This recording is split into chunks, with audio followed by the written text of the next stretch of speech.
tenía restaurante y en la pandemia lo hemos cerrado. África, una de las gente para mí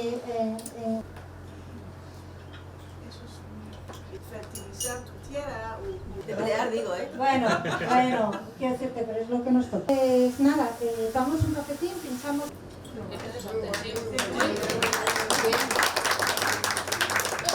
¿Te atreves? venga. Entonces tenemos una explotación apícola aquí, que es de los mejores lugares de la península para la miel, bueno, una miel de calidad excelente. Y además tenemos una asociación de conservación en Tanzania.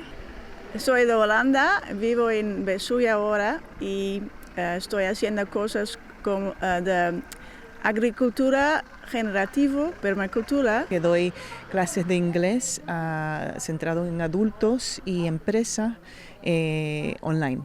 Porque habéis venido y proyectos de vida, proyectos de futuro. Entonces, como yo no estaba nunca me adapté. O sea, Lo de los ángeles de Charlie. Les falta una explotación apícola, pero luego como no tiene...